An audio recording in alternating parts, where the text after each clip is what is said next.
Olá, cumprimento todos com a paz do Senhor. Estamos aqui para tratar nesse vídeo da lição número 3 do nosso curso de consolidação da fé. Mas antes de entrar na lição, eu queria fechar alguns pontos que acho que merecem destaque em relação à aula anterior.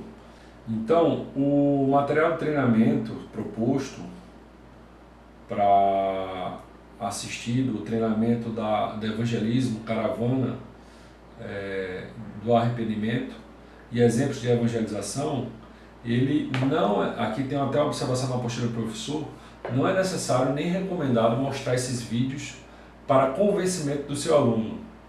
Para isso, basta ser ensinado a lição que foi montada em cima desse método. Esses vídeos do treinamento refere-se ao treinamento do discipulador. Então você não precisa ensinar ele a fazer um método para evangelizar outra pessoa, mostrar vídeos desse método para ele ver como é que é.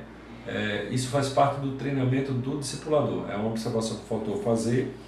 Outra observação é quando chega na lição do aluno e trata dos possíveis pecados, e eu acabei não comentando a questão da mentira, né? O mandamento, não dirás falso testemunho, e a gente pode sensibilizar a pessoa, porque hoje a mentira virou algo banal, mas a gente pode sensibilizar a pessoa no que Jesus falou, que Satanás é o pai da mentira. E quem comete pecado, quem pratica, quem está na prática do pecado da mentira, está cometendo aquilo que Satanás é pai, ele criou, de propriedade de Satanás, ou seja, está se aproximando as suas vidas sobre em algo extremamente perigoso, que quebra o mandamento do Senhor, é uma criação do próprio Satanás. E aí compete a pergunta: quem mentiu? Você já mentiu? Você acha que diante de Deus você vai ser... e aí você ponta o dedo para você, né? Você reconhece que em algum momento da sua vida você mentiu também. E diante de Deus, de que forma você acha que você vai ser qualificado? Uma pessoa verdadeira ou mentirosa? Que para Deus não existe pecadinho, pecadão. Então espera a pessoa confessar, não, realmente, como uma pessoa mentirosa. Então cada confissão dessa é um passo, é um degrau que ele está subindo na escada do entendimento, e extremamente importante. Eu queria também destacar que em um dos grupos de discipulador que eu fiz, quando eu cheguei para conferir as perguntas, eu achei muito legal, porque a pessoa tinha lido as perguntas todas, mas no caso da primeira pergunta, que fala, conforme Hebreus 9:27, após a morte, o que é que vai acontecer? E aí na passagem do Lázaro e do rico, a pessoa leu e ela citou para os demais. Tinham 3 participantes, 3 pessoas sendo discipuladas, e a que leu citou, explicou com todos os detalhes para as demais. A minha participação foi só atuar com a sensibilização, foi fazê-los pensar. Nessa lição, os 3 tinham se enquadrado no inferno logo no início da aula, mas o fato deles se enquadrarem, que se fosse por julgamento de Deus eles estariam indo para o inferno, isso não fizeram eles reagirem, né? Eles não fizeram eles reagirem, eles estavam como um sapo fervido, morrendo nessa situação, e não reagiam, não procuravam a Deus, não serviam a Deus. E o que eles precisam é de sensibilização. Então compete a nós, como facilitador desse conteúdo, gerar perguntas corretas, né, para fazê-los sentir, fazê-los estarem sensibilizados diante dessas verdades. Então ela mesmo viu na palavra de Deus a realidade daquele rico, e eu conectei perguntas para ajudá-la a ver a gravidade da situação, que elas tinham acabado de dizer que se morressem iriam para o inferno. E aí eu comecei a perguntar: e a situação daquele rico? Pensa estar na situação dele, que você não pode mais ter a oportunidade de se arrepender, você não pode mais voltar, Pensa o desespero dele olhar e ver que os seus parentes, se não forem ensinados, se não forem advertidos, eles vão parar no mesmo lugar que ele está, um local que a Bíblia diz que é sofrimento eterno. Então, na hora que eu comecei a sensibilizar, fazer perguntas em cima da história que eles mesmos contaram, porque eles leram, deu para ver no semblante deles que gerou bastante impacto na vida deles. Então fica aí a dica, você pode sensibilizar a questão da situação do inferno, tanto nessa questão do Lázaro e do rico, nas perguntas, como no anexo, que na aula passada eu tentei falar um pouco, quando chega nessa imagem do rapaz que está sentenciado, né? Que é a conclusão da aula do anexo. Então, fundamental essa postura, tá ok? Então, vamos dar continuidade, ver agora a lição número 3. Primeiro eu quero apresentar a você o subsídio do professor. A terceira lição do subsídio do professor começa destacando os pilares que você vai ter como foco na sua aula. Comunhão com o Espírito Santo, devocional diária, a ressurreição e a morte do eu. Então é uma lição que você tem que ter a intencionalidade de influenciar nos 4 pilares. O hino da lição principal é apontado como a abertura da aula, esse que está tocando, daqui a pouco a gente aumenta um pouquinho, Nada Além do Sangue, Fernandinho. Os hinos complementares Depois da Cruz, Aline Barros, e Redenção, Fernanda Brum. Só que tem uma infinidade muito grande de hinos que você pode estar ministrando durante a semana, e a gente no site também a gente vai colocar novos vídeos, e o Espírito Santo também vai destacar hinos no seu coração no decorrer da semana, no aluno também, vocês vão trocar, e é apenas uma sugestão. Filme recomendado como tarefa de casa, o Paixão de Cristo, Mel Gibson, né? O apêndice Serpente de Metal e o propósito da lição.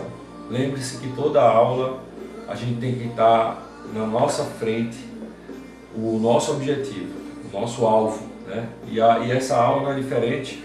Apresentar as boas novas da salvação com o sacrifício substitutivo de Cristo em nosso lugar, como nossa única e suficiente chance de salvação. Aqui está a letra do hino, e nossa recomendação é você começar a aula fazendo uma breve síntese. Aqui você tem a revista. Só antes de mostrar o hino, vou mostrar a revista. Os 2 primeiros parágrafos eles começam justamente fazendo uma síntese do que você viu nas lições anteriores. Então não é legal você ler isso, é legal você explicar com suas palavras, tá? Então, vamos lá.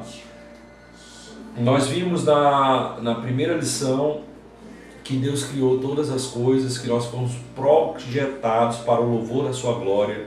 Nós entendemos pela revelação da palavra de Deus que Jesus é o Deus que criou todas as coisas foram criadas por Ele e estão sendo mantidas por Ele, pela força do seu poder, pela força da sua palavra.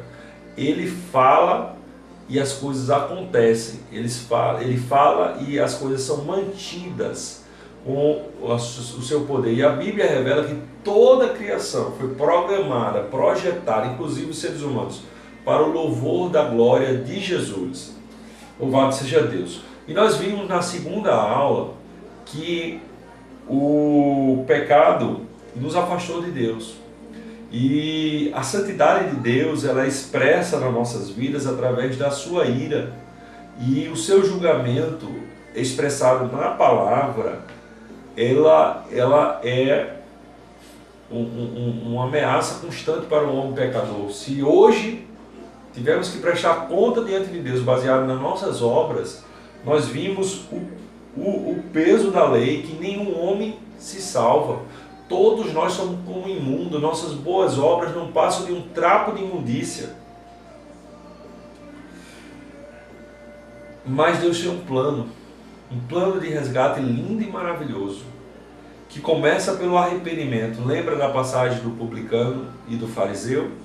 quem saiu justificado diante da presença de Deus?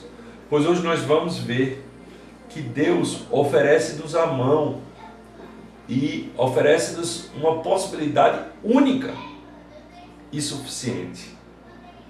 Mas antes de continuarmos no decorrer dessa lição, vamos meditar na canção apontada para nós nessa lição, que é Nada Além do Sangue, do Fernandinho. Eu vou soltar aqui, aumentar um pouco, e a gente vai ter a oportunidade de refletir um pouco e de meditar e adorar o Senhor através dessa música. Um dia Jesus morreu na cruz. Foi um momento de muito sofrimento. Foi um momento em que o sangue dele foi derramado, desde os açoites, antes da crucificação, até os pregos que transpassaram suas mãos. O sangue foi derramado, a coroa de espinhos, a lança que entrou do seu lado, o seu corpo foi flagelado. Mas a Bíblia diz que sem derramamento de sangue não há perdão de pecados.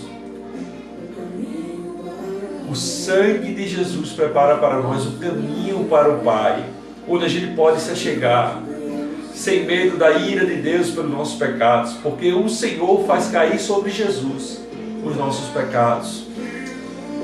E o sangue de Jesus nos lava, aleluia, nos traz restauração. Oh Jesus, quão lindo o Senhor! É o que tu fizeste por mim lá na cruz, por nós na cruz do Calvário. Nada além do teu sangue pode perdoar nossos pecados, Senhor.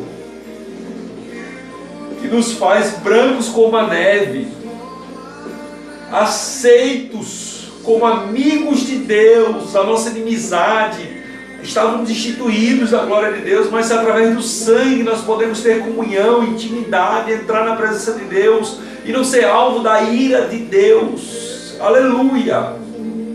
Oh Senhor, nós te adoramos, nós te exaltamos, nós bendizemos o teu nome, Jesus, porque morreste por nós. Tu pensava em mim, pensava no nosso aluno. Oh, aleluia! Tua cruz mostra a tua graça, fala do amor do Pai, que prepara para nós o caminho para Ele, onde a gente pode se chegar. Aleluia! Somente pelo sangue, é pelo teu sangue, Jesus. Assim revela a tua palavra e nós glorificamos o teu nome. Aleluia, Jesus. Bendito seja o Senhor. Nós adoramos o teu nome, Senhor. Nós nos refugiamos diante da tua cruz, diante do teu sacrifício, como nossa única e suficiente esperança. Aleluia, Jesus. Nada além do sangue, nada além do sangue. Nos lavas do nosso pecado. Glória ao teu nome, Jesus.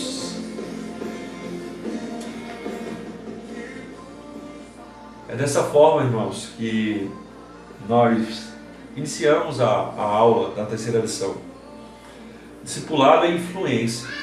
Você tem que ensinar o seu discípulo, o seu aluno, não somente a ler a palavra, mas também a adorar o Senhor, mas também entrar na presença do Senhor, mas também expressar ações de graças, mas também meditar na letra dos hinos.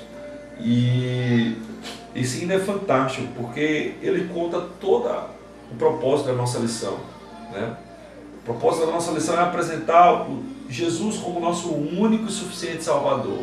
O sacrifício que Ele fez na cruz, substituindo nossos lugares. E a lição, vamos lá para a página do aluno. A lição começa, e nós já temos aqui, no início da lição, uma imagem extremamente representativa. É uma mão que simboliza a mão de Deus, e a mão do homem pecador. Alguém que reconhece as suas falhas, reconhece a sua pobreza espiritual, está apto a aceitar a provisão de Deus para os nossos pecados. Aí você pode pedir para ele ler essa parte ao lado da imagem, e aí assim diz: Deus, em seu infinito amor, promoveu um meio para reatar a comunhão interrompida entre ele e a humanidade. Jesus é a provisão de Deus para perdoar o pecado do homem e conforme ele mesmo afirmou em João 14:6. A Bíblia diz que Jesus é o caminho que nos leva a Deus. Ele é a verdade, ele é a vida. Ninguém vai ao Pai se não for por ele. Ou seja, ele é o único caminho. E em 1 Pedro capítulo 2, versículo 24, veja que passagem linda, que confirma a letra dessa música que cantamos. Aí você pede para ele ler. Ele mesmo levou em seu corpo os nossos pecados sobre o madeiro, a fim de que morrêssemos para nossos pecados e vivêssemos para a justiça. Por suas feridas, vocês foram sarados. Aleluia. A Bíblia diz que sobre o madeiro, quando ele estava lá, seus braços cravados e seus pés cravados na cruz, ele estava levando sobre ele os nossos pecados. Ele não tinha pecado, mas ele se deu, ele doou a sua vida à morte de cruz. Ele tinha autoridade para dar a vida dele, mas tinha autoridade para preservar a vida dele, porque ele nunca pecou. Mas ele voluntariamente deu a sua vida por resgate a nossas vidas. E ele tem uma finalidade para isso, para que nós vivêssemos, assim diz o versículo, nossos pecados sobre madeira, a fim de que morrêssemos para os nossos pecados e vivêssemos para a justiça. Então, alguém que é alvo do perdão da cruz de Cristo, ele deixa de viver em busca dos prazeres carnais, em busca dos seus pecados, e começa a voltar-se para uma vida que glorifica a Deus através das suas ações. Nada mais do que gratidão. E nós não passamos a fazer boas obras para sermos salvos. É apenas uma consequência de uma fé, de ações que começam a acontecer na nossa vida no momento que a gente se arrepende dos nossos pecados e crê em Jesus como nossa única solução para o nosso pecado e suficiente providência de Deus para a nossa salvação. A página seguinte do nosso livro, nossa apostila, traz algumas imagens e nós queremos chamar a atenção para elas. A primeira imagem é de um cordeiro. E João Batista, quando viu Jesus se aproximar, João Batista era um profeta que anunciava o reino de Deus. Ele recebeu a missão de preparar o caminho para que o Messias, quando começasse seu ministério, algumas pessoas já tivessem sido alcançadas com a mensagem do arrependimento, com a mensagem do reino de Deus. E quando João Batista enxerga Jesus, ele aponta e diz: eis o Cordeiro de Deus, que tira o pecado do mundo. Jesus é apresentado como um Cordeiro de Deus. E para que você possa entender essa figura de linguagem, esse link que o Novo Testamento faz com as histórias do Antigo Testamento, nós selecionamos as principais histórias para você entender como que o Cordeiro morria em substituição de outra pessoa. Desde os primeiros patriarcas, desde Abraão, a Bíblia já registra, desde até mesmo de Noé, a Bíblia já registra que os homens adoravam a Deus com sacrifícios de animais. E Abraão teve uma certa vez, aqui nessa imagem, Deus pediu aquilo que era mais precioso para ele, para ser oferecido no altar, ser sacrificado, era o seu filho Isaque. E essa passagem se encontra em Gênesis capítulo 22, se você depois quiser ler, você pode ler no seu devocional. Aquilo foi muito difícil para Abraão. No fundo, ele confiava na bondade e na capacidade de Deus de até mesmo ressuscitar o seu filho. Mas ele foi até o fim. Ele foi até o fim.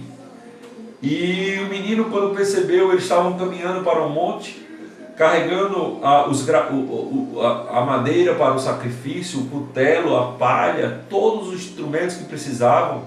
Então o menino perguntou: pai, aqui está tudo que a gente precisa, mas onde está o cordeiro para o sacrifício? Abraão diz: Deus proverá, meu filho. Em algum momento dessa caminhada, o menino percebe que o cordeiro era ele. Abraão não sei se explica, não sei se ele se silencia, mas Abraão dá ordens expressas para que o menino suba na lenha do sacrifício. Abraão amarra suas mãos, amarra seus pés, e quando Abraão, a Bíblia diz, está levantando o cutelo para oferecer em sacrifício a Deus, a voz de um anjo o interrompe e diz: Abraão, não faças tal coisa, porque agora está claro que temes a Deus. Eis que Deus providenciou o cordeiro substituto de Isaque. E quando Abraão se vira para o lado, vê preso entre os arbustos um cordeiro que vai morrer no lugar de Isaque, que vai se colocar no lugar de Isaque, exatamente o que Cristo fez na cruz. Nós devíamos pagar o preço do nosso pecado. E a Bíblia a Bíblia afirma que o preço do nosso pecado não é somente a nossa morte física, mas é a nossa morte espiritual. É a nossa morte longe de Deus, afastado da sua presença, que, como vimos na lição anterior, é o inferno, mas ele morreu em nosso lugar. A outra história bastante parecida nós encontramos ali na Páscoa dos Hebreus, quando eles estavam para sair do Egito. A 10ª e a última praga, Deus falava a Faraó para deixar o povo do Egito sair, e o Faraó não escutava. Então vieram as 10 pragas, foram a praga do sangue, as águas do rio Nilo se transformaram em sangue, depois vieram as rãs, os piolhos, gafanhotos, úlceras, praga dos animais, saraiva, até que chegou a última praga. A última praga era a morte dos primogênitos. E Deus falou que faria diferença entre as casas dos hebreus e a casa, aleluia, dos egípcios. Mas para isso, até para servir de sombra daquilo que Deus iria fazer através de Jesus, ele fala: olha, é preciso que a família dos hebreus mate um cordeiro sem defeito, sem mácula, e pegue o sangue daquele cordeiro e espalhe nos umbrais das suas portas. E será que quando o anjo do Senhor vir para recolher os primogênitos das terras do Egito, quando ele identificar o sinal, a marca, ele não vai recolher o primogênito daquela casa? Assim acontece com aquele que se refugia no sangue do cordeiro. A Bíblia diz que após a nossa morte nós seremos afastados da presença de Deus e lançados no fogo eterno. Mas essa punição, essa pena só vai alcançar aqueles que não tiverem a marca do sangue. A marca do sangue do cordeiro, ela purifica, ela marca, ela seleciona, ela separa. E outra passagem, eu acho que só uma observação, eu estou pegando o ritmo de pregação, acho que é o fundo musical. Deixa eu voltar para o ritmo de aula, porque a gente está dentro da casa das pessoas, né? Então deixa eu dar uma pausa aqui e voltar para o ritmo de aula. Eu acabei pegando um ritmo diferente das próximas aulas, mas o conteúdo é exatamente esse, só desacelerar um pouco. De certa forma também, quanto mais a gente se acelera, mais curto fica o vídeo, e quanto mais lento a gente fala, mais demorado vai ficar. Mas vamos lá. Essa terceira imagem relacionada, essa próxima imagem relacionada ao cordeiro, estavam os sacerdotes. E a Bíblia diz que o povo, para ter acesso ao perdão de Deus, devia oferecer um animal que iria substituir os seus pecados. E a alma que pecar, essa alma morrerá. Então aquele animal, ele morria em função do pecado daquele que estava oferecendo. E a Bíblia diz que aquela pessoa que oferecia o animal, antes de entregar na mão do sacerdote, ele colocava a sua mão sobre a cabeça do animal e transferia, através de uma oração, a sua culpabilidade sobre aquele animal. E a justiça de Deus, a manifestação da ira de Deus recaía sobre aquele animal, e aquele animal morria, e o seu sangue, ele apontava para o que Cristo haveria de fazer lá na cruz do Calvário. E pela sua paciência, Deus perdoava aqueles pecados, justamente porque aqueles animais apontavam para Cristo, o que Cristo ia fazer na cruz do Calvário. Então esse ritual está apontado aqui na revista, em Levítico 16, versículo 1, 28, que após, no devocional, em um outro momento, ele pode ler e ver como o povo de Israel oferecia o sacrifício dos animais. E baseado nesse entendimento do que acontecia com os cordeiros que morriam em função dos pecados, João Batista viu Jesus e ele ligou, o Espírito Santo revelou a João Batista e ele identificou no início do ministério de Jesus: eis o Cordeiro de Deus. Eis o Cordeiro de Deus que tira o pecado do mundo. Eis a única e eis a suficiente salvação. Única porque não existe solução nas nossas obras. Não existe outro caminho que nos dê possibilidade de misericórdia e graça diante de Deus. E suficiente porque basta o cidadão, o homem, se arrepender dos seus pecados. Por maior que sejam os seus pecados, basta ele se arrepender, olhar para o sacrifício de Cristo como providência de Deus para perdão dos seus pecados, crer no sacrifício de Cristo e entregar sua vida a Ele. E isso vai ser suficiente para perdoar os seus pecados. Agora tem um texto na lição e nós selecionamos aqui, marcamos aqui para que fosse lido, né? O parágrafo abaixo dessas imagens diz assim: esse sistema apontava para o tempo quando Jesus, de uma vez para sempre, mediante seu sacrifício, haveria de tirar o pecado do mundo, atendendo à justiça de Deus e morrendo em nosso lugar. Então, o texto de Romanos 3, 21 e 26, eu vou tentar abrir aqui para vocês poderem ler, extremamente representativo. É uma passagem que não só está citada na revista, ela não está transcrita, mas nós recomendamos que você peça logo a pessoa, o aluno que você está trabalhando, para abrir na sua Bíblia e comente essa passagem versículo por versículo. E justamente resgatando a ideia, toda a ideia de julgamento que nós trabalhamos na lição passada, de justiça de Deus. Né? A ideia de que nós éramos para ser, nós já temos uma condenação e nós não tínhamos acesso, nós estávamos perdidos. Mas veja o que a palavra de Deus fala: mas agora se manifestou sem a lei a justiça de Deus, tendo testemunho da lei e dos profetas. Isto é, a justiça de Deus pela fé em Jesus Cristo para todos e sobre todos os que creem, porque não há diferença. Porque todos pecaram e destituídos estão da glória de Deus. Então, a justiça de Deus, que a gente tinha, algumas pessoas tinham uma pequena esperança de Deus ser misericordioso depois da sua morte. Isso acontece enquanto temos vida. Nós podemos ser alcançados pela justiça de Deus mediante a fé em Jesus Cristo. Para todo aquele que crê em Jesus, mediante esta fé, a justiça de Deus pode ser alcançada na sua vida. Você pode ser tornado justo, você pode ser justificado, você pode ser aceito mediante a fé em Jesus Cristo. Veja, versículo 24: sendo justificado gratuitamente pela sua graça, pela redenção que há em Cristo Jesus. Nós somos aceitos, temos os nossos pecados perdoados, nós somos justificados diante de Deus gratuitamente, mediante a graça. Graça é um favor não merecido.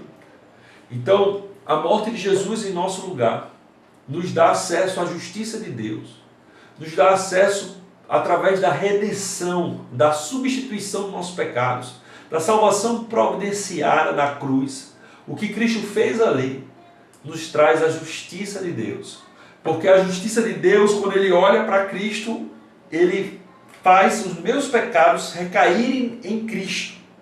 E quando Ele olha para mim, uma vez que eu creia, uma vez que eu confesse, uma vez que eu tenha fé em Jesus como minha única e suficiente salvação, Ele olha para mim e vê a justiça do seu Filho, vê os méritos do seu Filho, não vê mais os meus pecados. Por isso, ao qual Deus propôs. Por isso Deus propôs o seu Filho para perdão, para propiciação, para morrer. A palavra propiciação quer dizer expiação, morrer em nosso lugar, substituição, para perdão, pela fé no seu sangue, para demonstrar a justiça pela remissão dos pecados dantes cometidos sob a paciência de Deus, para a demonstração de que sua justiça nesse tempo presente, para que ele seja justo e justificador daquele que tem fé em Jesus. Aleluia. Então, quando Deus resolve perdoar o mais mísero pecador, naquele exemplo que a gente falou, o rapaz que cometeu um grave delito de estupro seguido de morte, se o juiz fosse oferecer misericórdia simplesmente, a pessoa poderia questionar onde fica a justiça nesse lugar. Mas Deus, através do sacrifício de Jesus, ele expressou sua justiça. Ele foi o justo, tão justo que para ele nos livrar da nossa condenação, ele se colocou em nosso lugar, ele morreu por nós. Tem uma ilustração que mostra um pouco isso. É um juiz de direito, ele atendia ali transgressores da lei de trânsito, pessoas que dirigiam embriagadas. Então chegou ali uma mulher e a sua postura causou danos ao patrimônio público, quase atropelava pessoas, e ela recebeu a sentença: olha, você vai ter que pagar $10.000 de fiança, você vai ter que prestar serviços voluntários na sociedade. Mas aquela mulher, ela não tinha como pagar essa fiança. Então o juiz saiu do tribunal, saiu da cadeira de juiz, desceu, colocou-se ao lado dela, pegou da sua carteira, pegou o talão do cheque e disse: eu pago por você, eu morro em seu lugar, para que se cumpra a justiça, para o que está escrito, que sem derramamento de sangue não haverá remissão de pecados. Então, em Jesus, Deus foi o justo juiz que promoveu justiça diante dos nossos pecados. Alguém morreu em nosso lugar, e esse alguém foi o próprio Deus, que se fez carne e habitou entre nós, que não tinha pecado, mas assumiu sobre si os nossos pecados, morreu por nós. Então, esse texto de Romanos, ele é tremendo. Nós recomendamos você trabalhar ele versículo por versículo. E o outro parágrafo nós também destacamos como importante. Diz assim: é necessário atentar para o fato de que existem trágicas consequências para a pessoa que não olha com fé para Jesus, reconhecendo que ele morreu para perdoar os seus pecados. Por isso eu vos disse. Aí é o versículo de João 8:24, né? Por isso eu vos disse que morrereis em vossos pecados, porque se não crerdes que eu sou, morrereis em vossos pecados. Já é um versículo trabalhado anteriormente, e existe trágica consequência para quem não crê, para quem não acreditar, não somente que Jesus morreu na cruz, mas que ali era o próprio Deus, era o grande eu sou, que criou todas as coisas, que se fez carne, que habitou entre nós, que morreu em substituição dos nossos pecados, e que não há qualquer esperança de justificação diante de Deus pelas obras, mas somente mediante a fé no sacrifício de Jesus. As pessoas que não fizerem isso morrerão em seus pecados e pagarão uma pena alta, será o inferno. E a Bíblia diz: isso não é a gente que julga ninguém, não é o pastor, o padre, o discipulador, é a palavra de Deus que aponta que quem não crê em Jesus já está condenado, e sobre ele recai a ira de Deus. Jesus é a única e suficiente solução de Deus para o pecado do homem. Por meio dele podemos experimentar o amor e o plano de Deus para a nossa salvação.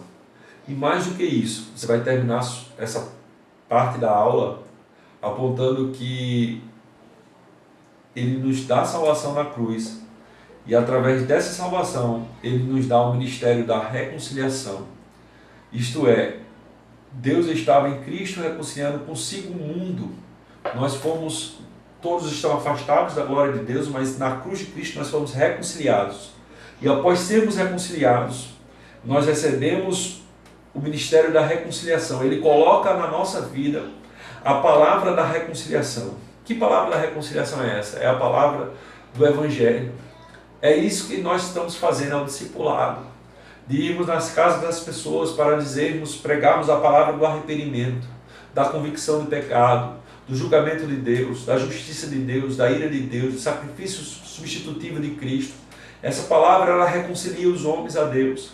E hoje nós somos, aqui diz em 2 Coríntios 5, 18 e 21, aí você já vai estar apontando, dando norte, dando uma imagem, uma visualização. Ele vai ter esse versículo como resposta das perguntas, e esse tema vai ser trabalhado nas próximas lições. É fundamental aqui você colocar todo o seu coração nesse desafio, de dar o seu testemunho, como que você se sente honrado, e a sua motivação, demonstrar para o seu aluno exatamente a sua motivação de estar ali na casa dele, de dizer para ele: nós estamos aqui não é para conquistar mais uma pessoa para a nossa religião, não. Nós estamos aqui porque nós, dê o seu testemunho, expresse sua fé. Nós cremos com todo o nosso coração, com todo o nosso entendimento, com toda a nossa alma, que Jesus é o Filho de Deus, que veio através da Virgem Maria, que morreu pelos nossos pecados, ao terceiro dia ressuscitou, e Ele é a única possibilidade de salvação, também suficiente. Nós cremos, nós entregamos nossa vida e nós recebemos dele a missão de ser embaixador do reino de Deus. Por isso nós estamos aqui, e a mensagem de Jesus para você não é somente de você se arrepender, não é somente de você confessá-lo, não é somente de você aceitá-lo, mas é você se envolver com esse ministério de reconciliação. Lembra de Lázaro?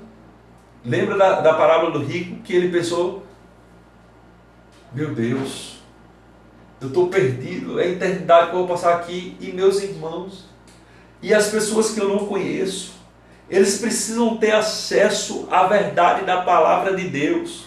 Isso aqui não é religião, mas é a verdade da palavra de Deus. Eles precisam ter acesso. Essa é a missão do cristão que é reconciliado com Deus. Ele recebe a missão de reconciliação, de ser representante do reino de Deus, de anunciar, de rogar às pessoas, pois ali os últimos versículos: rogamo-vos, pois, da parte de Cristo, que vos reconcilieis com Deus. Aquele que não conheceu o pecado, o fez pecado por nós. Glória ao nome de Jesus. Então você mostra para ele a sua missão, o seu papel, a sua tarefa de estar ali. Mostra o seu coração, mostra as suas motivações. É tremendo, irmãos. Lembro que teve um grupo de discipulado nosso, que em um dos nossos encontros, inclusive foi após a gente assistir o filme Em Defesa de Cristo, Lee Strobel. Nós vamos dar algumas instruções sobre os filmes antes da próxima lição, no momento no início da lição 4. Mas a gente, antes de entrar na lição 4, a gente quis fechar um pouco o entendimento de algumas coisas que a gente tinha compartilhado anteriormente, inclusive a ressurreição. E após o filme, aconteceu algo inusitado, né? O Espírito Santo foi muito forte no meu coração e eu comecei a chorar na frente deles. Não é recomendado, a gente tem que se segurar, mas foi algo do Senhor. Eu comecei a chorar e abrir meu coração. Eu comecei a falar: olha, nós não estamos aqui por religião. Nós não estamos aqui porque queremos buscar mais uma pessoa para se congregar na nossa igreja. Nós estamos aqui porque de fato nós cremos que nós recebemos essa palavra de reconciliação. Porque nós de fato estávamos afastados, nós cremos que Jesus morreu pelo nosso lugar e Ele ressuscitou no terceiro dia. E isso tem se transformado na nossa vida. Deus tem depositado amor pelas nossas vidas. Deus tem derramado amor pelas vidas que precisam ser reconciliadas com Deus. Por isso nós estamos aqui. E no momento que nós começamos a desabafar e colocar nosso coração à mostra ali para os nossos discípulos, era um casal católico, eles ainda não tinham se decidido por Cristo. A mulher, a esposa, começou também a falar, chorando, dizendo: Tiago, você não precisa falar. A gente vê, Tiago, no semblante de vocês, a entrega de vocês por essa causa. A gente vê que vocês realmente creem nisso que vocês estão falando. Isso tem sido muito forte, isso tem impactado, tem batido muito forte no nosso coração. A gente vê que vocês não estão atrás de religião, vocês estão realmente acreditando naquilo que vocês estão falando. Então, irmãos, esse é o objetivo desse versículo no final. É você já dar um norte, um desafio que, caso ele queira aceitar a salvação de Jesus para ele, ele vai receber a missão de reconciliar, ele vai receber a missão também de discipular outras pessoas, de ser embaixador, mas para isso ele vai ter uma fase de treinamento, de preparação, escola bíblica dominical, ele vai ter uma sequência, mas ele vai ter já que nascer com a mentalidade missionária. Aleluia! E ele vai poder ver o seu coração. Se você terminar essa lição detalhando esse versículo, essas palavras de Paulo, ele vai ver que você não está ali por causa de religião. Você está ali porque você foi reconciliado com Deus e você recebeu na palavra de Deus a missão de ser um embaixador, de rogar para que os outros também se arrependam. Amém? Louvado seja Deus. Pois vamos dar prosseguimento, terminando a lição. Nós somos direcionados a fazer uma oração. Lembra que na visita de implementação ele concorda com a postura de abrir o coração para Jesus entrar. Lembra que na primeira lição ele faz uma oração que está transcrita aqui na página 11 da apostila do aluno, né? É uma oração que já está escrita. Ele vai fazer uma oração reafirmando o compromisso de Jesus entrar no seu coração. Na segunda lição, não é apontado nenhuma oração, é um momento que a gente encerra a lição com o hino Renova-me. É um momento de quebrantamento, de pedido de perdão, de se colocar diante de Deus. E aí na terceira lição, quando ele vê a boas novas da salvação, nós sugerimos que ele faça uma pequena oração com suas próprias palavras e não se preocupe com a simplicidade das mesmas, pois jamais impressionaríamos a Deus com nossas palavras bonitas, pois ele está atento a um coração sincero, a um coração quebrantado. Um simples obrigado, Jesus, por ter morrido por mim. Então a gente tem que introduzir nossos discípulos, nosso aluno na prática da oração, respeitando também a sua timidez, a sua insegurança. Caso ele não queira, você faz essa oração agradecendo pelo que ele fez na cruz, tá? Aí, logo após a oração, você entra na questão das perguntas, vê o que ele fez. A primeira pergunta é uma excelente forma de sintetizar a lição número 2, a questão da ira de Deus, da santidade de Deus. Tem um exemplo de uma aeronave que vai em direção ao Sol, é um exemplo muito legal. Instintivamente, essa aeronave, o Sol iria consumir essa aeronave instintivamente, por maior que fosse a resistibilidade térmica de seus materiais. Então assim vai acontecer com qualquer homem pecador que entrar no céu com pecado, ele não pode entrar, e se entrasse seria consumido, né? Nós temos alguns versículos que nós destacamos, né? Aqui, de que maneira Deus resolveu o problema do pecado humano. Veja 1 Pedro capítulo 2, versículo 24. Vamos aqui abrir a Bíblia, 1 Pedro capítulo 2, versículo 24. Lembrando que se o seu discípulo fez, pergunte a ele a resposta. Nem todos os versículos você vai precisar ler com ele das perguntas, tá? Mas ir lá, 1 Pedro 2, 24. Levando ele mesmo em seu corpo nossos pecados sobre o madeiro, para que os mortos para os pecados pudéssemos viver para a justiça, e pelas suas feridas fostes sarados. Então, o que Deus fez, de que maneira Deus resolveu o problema do pecado humano? É bom ele ver o texto e ele extrair a verdade do texto, né? é fundamental. Às vezes a gente faz uma pergunta bíblica e ele diz respostas corretas, mas não são respostas que são encontradas naquele texto. Você tem que elogiar, você tem que incentivar, mas trazer a ele o entendimento e ajudá-lo a extrair a verdade do texto bíblico, né? A pergunta 3 tem uma passagem que você não deve passar, por isso está destacado aqui em amarelo, Colossenses capítulo 2, versículo 14. Assim diz, vamos abrir lá. Colossenses capítulo 2, versículo 14. Então, a pergunta é um resumo, né? Conforme vimos na lição 2, os nossos pecados acumulam dívidas que nos condenariam diante do julgamento de Jesus, de Deus.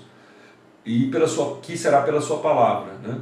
Verifique em Colossenses 2:14 e descreva a providência de Deus para o escrito de dívida dos nossos pecados. Então, amados, Colossenses 2:14 é uma passagem que às vezes a ficha não cai. E às vezes algumas passagens ajudam a simbolizar isso. Deixa eu pegar um papel aqui. Eu costumo sempre simbolizar, sempre ser muito visual. Acho que a gente sendo visual, colocando exemplos, a gente consegue ser mais claro. Então, imagina uma lista. Lembra do nosso exemplo que nós falamos no início do nosso curso, de quanto pecado nós iríamos prestar conta diante de Deus, uma lista de mais de 120 mil pecados, uma conta por baixo, né? Essa lista de pecado, veja o que a Bíblia diz, Colossenses capítulo 2, versículo 14, havendo riscado a célula que era contra nós e suas ordenanças, ao qual de alguma maneira nos era contrário, e atirou do meio de nós, cravando-a na cruz. Então, o que é que vai acontecer no julgamento? Julgamento, se Satanás, que é o nosso acusador, vir apontar qualquer tipo de pecado nosso, uma vez que a gente alcance a salvação de Cristo na cruz, não vai haver nenhum escrito de dívida, porque a Bíblia diz que Jesus, essa tradução que eu li é havendo riscado, outras dizem havendo rasgado. Jesus, ele cancelou o escrito de dívida que era contra nós. E ele cravou toda essa dívida na cruz. Toda a nossa dívida do pecado foi cravada na cruz do Calvário. Por isso que quando Deus olha para nós hoje, Ele consegue ver a justiça de Jesus nas nossas vidas. E por final, as perguntas, como deve viver uma pessoa que recebeu de Deus o perdão de todos os seus pecados? Fundamental você ler com ele, né? Aquele que tem Jesus como seu Salvador não pode andar em trevas, não pode andar em inimizade, não pode andar em esquemas fraudulentos, esquemas pecaminosos. Aquele que tem a Jesus como Salvador tem que amar a sua palavra, tem que meditar na sua palavra. E a Bíblia diz que Deus vai se revelar a ele, vai se manifestar a ele. Então você lê essas passagens de João, destaca esse compromisso, né, com ele. E por final a pergunta de 2 Coríntios 5, 18 e 21, que significa o mistério da reconciliação, que você já falou.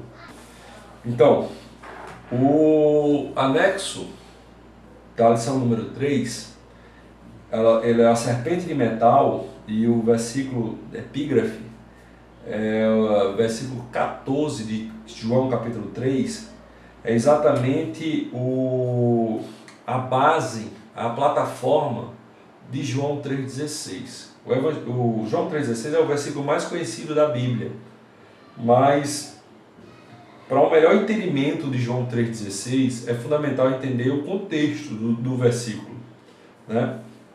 E no contexto do versículo, Jesus estava conversando com Nicodemos. Nicodemos era um fariseu que procurou Jesus à noite, falando, João 3, versículo 2, Rabi, bem sabemos que és mestre vindo de Deus, porque ninguém pode fazer esses sinais que tu fazes se Deus não for com ele. Então Jesus fala, na verdade te digo que aquele que não nascer novo não pode ver o reino de Deus. E ele não conseguem entender, e Jesus tenta explicar que quem nasce da carne é carne, mas quem nasce do Espírito é conduzido pelo Espírito, assim como o vento sopra, ele não sabe de onde vem nem para onde vai. E Jesus fala, olha, se eu estou te falando de coisas daqui que você tem que fazer e viver, você não entende, quanto mais você começar a falar das coisas celestiais. Aí Jesus começa a falar do plano de salvação. Amados, a Bíblia existe muitos diálogos de Jesus extremamente ricos, né? Eu posso citar um, como por exemplo, a da mulher samaritana. Adoro aquele embate, aquele diálogo de Jesus. Mas nenhum diálogo de Jesus registrado na Bíblia Sagrada, ele apresenta o Evangelho com tanta clareza, as boas novas, tanto a condenação do pecado quanto as boas novas da salvação, quanto o diálogo que ele teve com Nicodemos, né? E é exatamente em cima desse exemplo da serpente de metal. E também esse exemplo, ele é um exemplo brilhante para expressar a suficiência da salvação providenciada por Deus em Cristo na cruz do Calvário.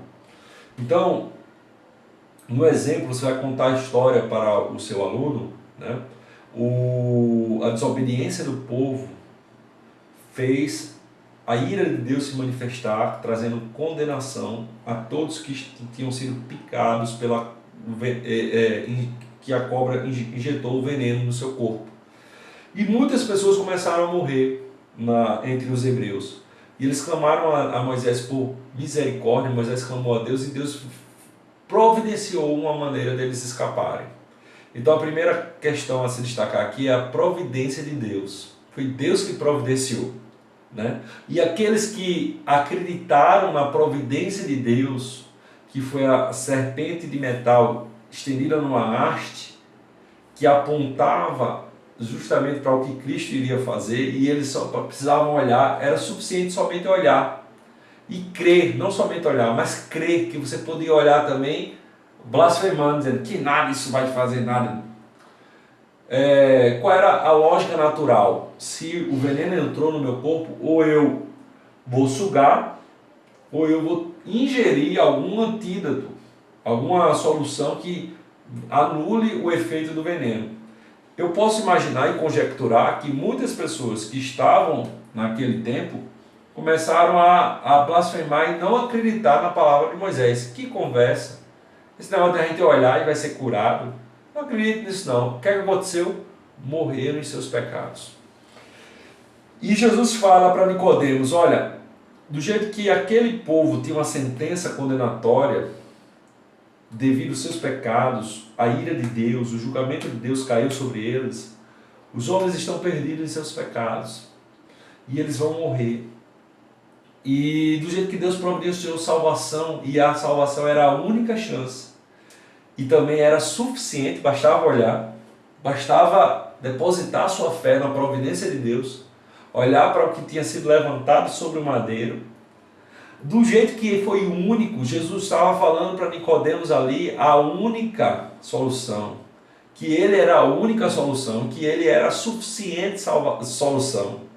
Então, do jeito que aconteceu aquela serpente ser levantada, ele fala, o Filho do Homem também será levantado, para que todo aquele que olhe para ele. Vamos ver aqui a transcrição, João, versículo 3, versículo 14. E como Moisés levantou a serpente no deserto, assim importa que o Filho do Homem seja levantado.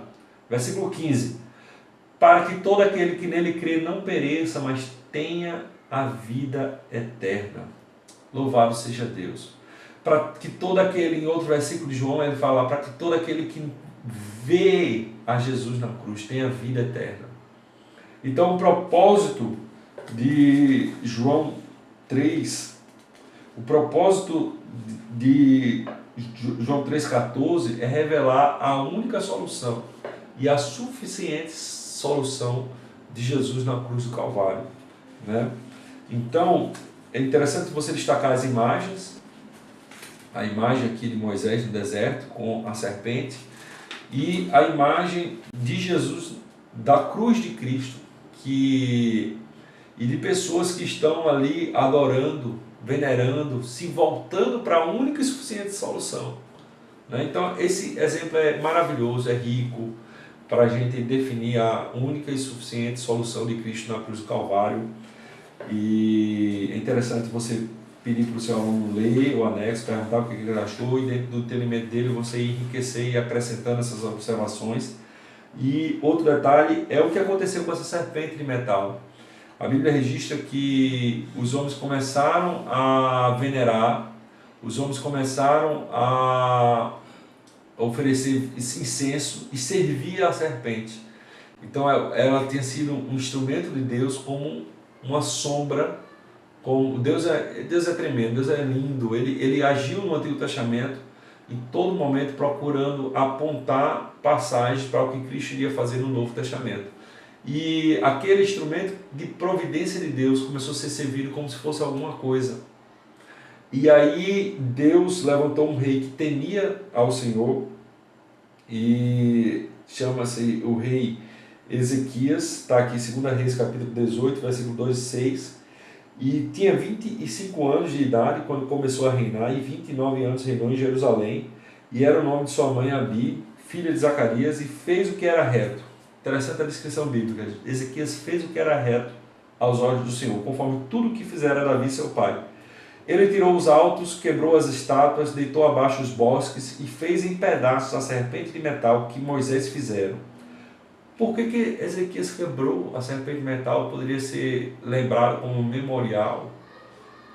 A Bíblia explica: porquanto até aquele dia os filhos de Israel queimavam incenso. E lhe chamaram Neutzan, botaram um nome para ela, e queimavam incenso. Passou a ser tratada como um poste ídolo, como um verdadeiro ídolo. No Senhor Deus de Israel confiou, de maneira que depois dele não houve quem lhe fosse semelhante entre todos os reis de Judá, nem entre os que foram antes dele. Porque se chegou ao Senhor, não se apartou dele e guardou os mandamentos do Senhor que o Senhor tinha dado a Moisés. Então Ezequias era um símbolo de temor a Deus, de obediência a Deus. E o final daquela serpente de metal também é muito bom destacar nessa revista. A gente está tangenciando uma área da questão da utilização de imagens como ídolos. Não compete você fazer qualquer tipo de aplicação. Se o Espírito Santo tocar no coração dela e perguntar, você vai responder de forma mais sucinta possível a verdade da palavra de Deus, para continuar a metodologia do curso e a apresentação do Evangelho, que é o nosso foco principal. Ok? Deus abençoe a todos. Nós, no próximo vídeo, estaremos tratando sobre a lição número 4, a necessidade de escolher a Cristo. Até mais. Deus abençoe.